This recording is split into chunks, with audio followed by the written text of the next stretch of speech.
For the last 2 lessons, we've been working on our body. Paragraphs. That pause made it weird, didn't it? We've learned that a body paragraph needs a strong topic sentence that states a single specific topic without using a specific example, and avoids vague pronouns and personal opinions. Then we learned some guidelines for filling the rest of the paragraph with evidence. We learned that you should use multiple pieces of evidence to support the topic sentence, set up the evidence by explaining its context or where it came from, make clear connections between pieces of evidence, analyze your evidence and explain what it means or what it proves, and organize your evidence and explanations in a way that makes sense. At this point, then, there's just one last suggestion I have to conclude our discussion about body paragraphs. I think I just dropped a spoiler. Let's go back to our original example. You're writing an essay on World War II, and your thesis statement looks something like this. The decision to use atomic bombs at the end of World War II was the most controversial act of Harry Truman's presidency, but the decision was necessary because it was the only way to bring an end to the most deadly war in history. And one of your body paragraphs looks like this. The thing I want you to notice this time around is that final sentence. This sentence accomplishes a couple of purposes.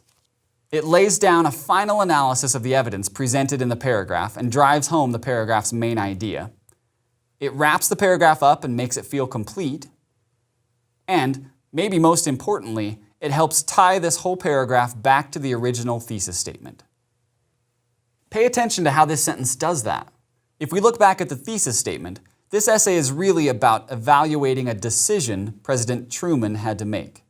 By using a couple of those thesis statement key words in a concluding sentence, we help tie the body paragraph back to the paper's main point.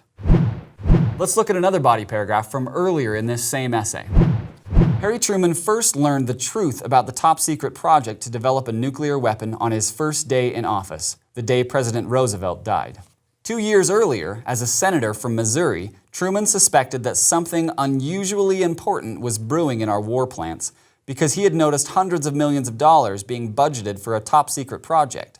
At the time, however, Secretary of War Henry Stimson made it clear to Truman that he wasn't to look into this project or draw any public attention to it.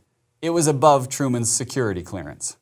But that changed on the afternoon of April 12, 1945, with the death of the president. As the newly elected vice president, Truman assumed the office immediately. After Truman's first cabinet meeting that day, Stimson informed him about the true nature of the Manhattan Project. They were trying to build the most destructive weapon the world had ever seen. In conclusion, Truman had suspicions about the bomb project, but he didn't learn the truth until he became president. This is an effective body paragraph, but that concluding sentence is pretty weak. We don't want to waste our readers' time by restating something that we just barely said. It would actually improve this paragraph to leave that concluding sentence off entirely. But a better revision would be to come up with a more effective concluding sentence. Let's try this one. Shortly after Truman became president, Germany fell and the war in Europe ended. But he would still have to deal with Japan in the Pacific theater of the war. Once again, this concluding sentence isn't very effective. The problem with this draft is that it isn't related to the overall topic of the paragraph. Sometimes you can use a concluding sentence to transition into the next paragraph, but you don't ever want to have a sentence in your paragraph that feels unrelated to everything else in it. Just like everything else in the paragraph, your concluding sentence needs to stick to the topic sentence. Let's try this one instead. At this point, the bomb was still just a theory and a work in progress. But Truman knew that if the project was successful, his ultimate responsibility over using this terrifying new weapon would become terrifyingly real. This version does an effective job of wrapping up the paragraph.